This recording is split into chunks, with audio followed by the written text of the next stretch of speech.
கர்த்தருடைய பரிசுத்தமான நாம மகிமைப்படுவதாக.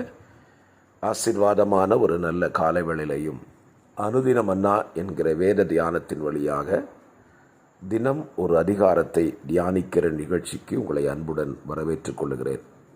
கிருபையாய் கர்த்தர் தந்த நல்ல நாளுக்காக கர்த்தரை துதிப்போம்.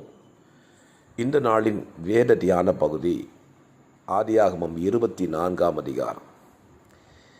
இந்த அதிகாரத்தில் 67 வசனங்கள் உள்ளடக்கி இருக்கிறது. இந்த அதிகாரத்துடைய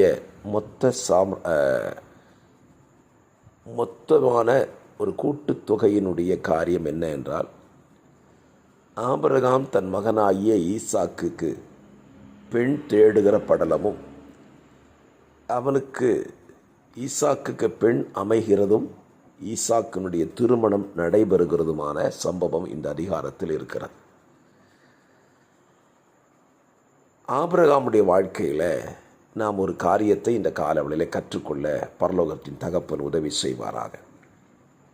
ஆபிரகாம் வயது சென்று முதிர்ந்தவனான பொழுது தன்னுடைய வீட்டிலே தன்னுடைய வீட்டு விசாரணை கர்த்தனாக இருந்த வேலைக்காரனை அழைத்து, நீ என் குமாரனுக்கு கானானியரிடத்தில் பெண் கொள்ளாமல் என்னுடைய ஜனத்தாரிடத்தில் போய் பெண் கொள்ள வேண்டும் என்கிற ஒரு நிபந்தனையை தன் வேலைக்காரனிடத்தில் அவன் வைக்கிறான்.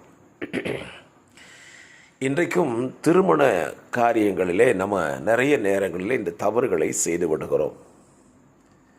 ஆபிரகாம் நம்முடைய விசுவாசிகளின் தகப்பன். அவன் கையில் வேத புத்தகமோ நியாயப்பிரமாணமோ இல்லாத ஒரு காலம். அப்படிப்பட்ட காலத்தில் தன் மகனுக்கு பெண்ணை பார்க்கும் பொழுது அவன் சொல்லுகிறான், நீ கானானிய ஜாதியினிடத்தில் பெண் கொள்ளக்கூடாது என்று சொல்லுகிறான். ஏன் ஆபிரகாம் கானானிய ஜாதியினிடத்தில் பெண் கொள்ளக்கூடாது என்று சொன்னான்? இன்றைக்கு இவங்க நிறைய பேர் இதை வச்சுக்கிட்டு ஆபிரகாம் தன்னுடைய சொந்த இனத்தில் திருமணம் செய்தான், ஆகவே சொந்த ஜாதியை பார்த்து கல்யாணம் பண்ணணும்னு நிறைய பேர் நினச்சிக்கிறாங்க.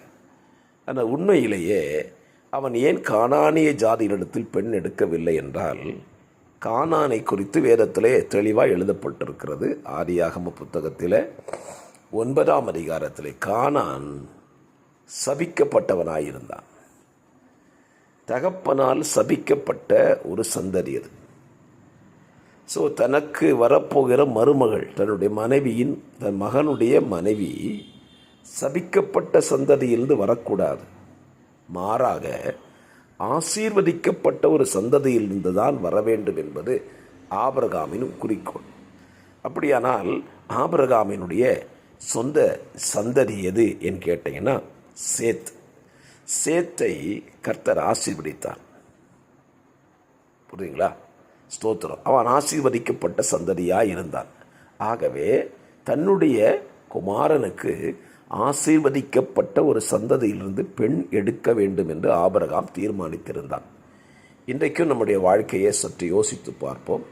திருமண உறவுகளிலே இன்றைக்கு ஏராளமான திருமணங்கள் தேசத்தில் நடைபெறுகிறது. அதுவும் கிறிஸ்தவ திருமணங்களை நாம் பார்க்கிறோம். கிறிஸ்தவ திருமணங்களும் இன்றைக்கு எப்படி போய்விட்டது என்று சொன்னால், ஆசீர்வதிக்கப்பட்ட சந்ததியிலிருந்து பெண்ணையோ பையனையோ எடுக்காமல் தங்களுக்கு பிடித்திருக்கிறது, தங்கள் நினைக்கிறபடி காரியங்கள் இருக்கிறது என்று சொல்லி, அது எங்கிருந்தால் என்ன, அது இயேசுவை ஏற்றுக்கொள்ளாதவனாக இருந்தாலும் பரவாயில்லை என்கிற மனநிலைக்கு கிறிஸ்தவர்களும் வந்துவிட்டார்கள். அதுதான் இன்றைய அபத்தம். கவனியுங்கள், இன்றைக்கு நம்முடைய திருமண உறவிலே நீங்கள் செய்கிற தவறுகளை இன்றைக்கு செய்துவிடலாம், ஆனால் பின்காலத்தில் இந்த தவறுகள் குடும்ப வாழ்க்கையை நொறுக்கிவிடும். உதாரணமாக, சாலமோன் திருமணம் செய்கிறான். அவன் தன்னுடைய ராஜஸ்திதிக்கு தகுந்தவாறு ஒரு ராஜாவினுடைய மகளை எடுக்கிறான். நல்லது, தன்னுடைய அந்த ஸ்தானத்தின்படி ஒரு திருமணம் செய்து கொள்கிறான். ஆனால் பின் நாட்களில் யாரை அவன் திருமணம் செய்து கொண்டானோ அவள் நிமித்தம் விக்கிரக ஆராதனைக்கு பின்னாக போய்விட்டான். ஆகவே திருமண பந்தத்தில் ஈடுபடுகிற நீங்கள் ஆபிரகாமை சற்று கவனியுங்கள். என்னுடைய முதலாவது காரியம், இந்த அதிகாரத்திலிருந்து 3 நாட்கள் உங்களோடு கூட வார்த்தையை பேச விரும்புகிறேன். முதலாவது பகுதி, திருமண உறவை குறித்து சிந்திக்கும் பொழுது ஆசீர்வதிக்கப்பட்ட சந்ததியிலிருந்து பெண்ணையோ பையனையோ எடுப்பதற்கு நீங்கள் முதலாவது தீர்மானம் எடுங்கள். இன்றைக்கு ஆசீர்வதிக்கப்பட்ட சந்ததி யார்? அது கர்த்தருடைய பிள்ளைகள். கர்த்தருடைய பிள்ளைகள் ஜனம்தான் ஆசீர்வதிக்கப்பட்ட ஜனம். உபாகம புத்தகத்திலே 33ஆம் அதிகாரம் கடைசி வசனம் சொல்லப்பட்டிருக்கிறது.